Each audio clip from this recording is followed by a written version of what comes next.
الحمد لله رب العالمين، والصلاة والسلام على أطهر خلق الله أجمعين سيدنا محمد صلى الله عليه وسلم. طبتم وطاب لقاؤكم وتبوأتم من جنة الله منزلا. إذا رأت المرأة المطلقة أن الأفعى لدغتها في بيتها في المنام علامة على تعرضها لمرض مفاجئ، والله عز وجل أعلى وأعلم. إذا تعرض الرجل المتزوج للدغة الأفعى في بيته علامة على تعرضه لمشكلة كبيرة من زوجته في هذا البيت، والله أعلى وأعلم. إذا رأى الشخص الأفعى على سريره في المنام وكان متزوج علامة أن زوجته تسبب له أذية كثيرة في الحياة لا تنتهي، والله أعلى وأعلم.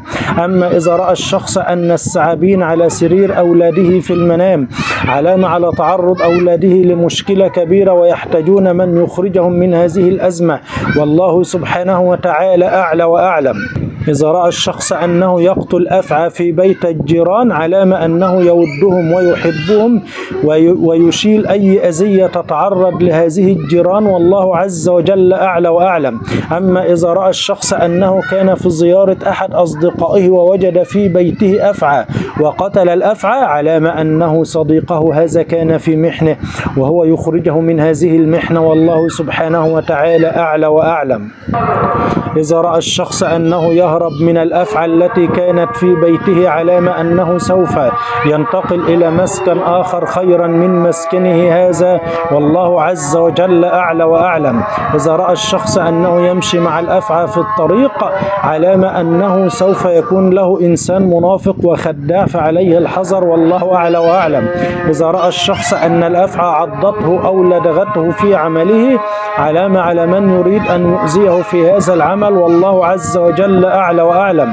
إذا رأى الشخص أنه أقل لحم الأفعى علامة أنه سيأخذ حقا كان مسلوب منه، والله أعلى وأعلم.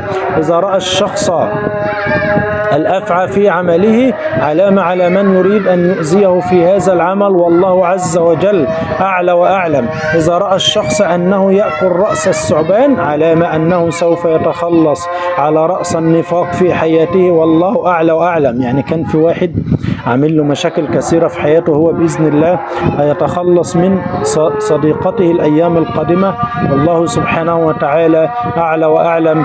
قال النبي صلى الله عليه وسلم: بين الرجل وبين الشرك والكفر ترك الصلاة. الحديث صحيح عند الإمام مسلم. وقال صلى الله عليه وسلم: من ترك صلاة العصر حبط عمله.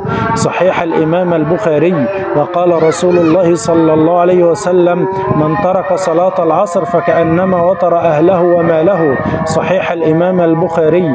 وقال النبي صلى الله عليه وسلم: من قال سبحان الله وبحمده في اليوم 100 مرة حطت خطاياه وإن كانت مثل زبد البحر.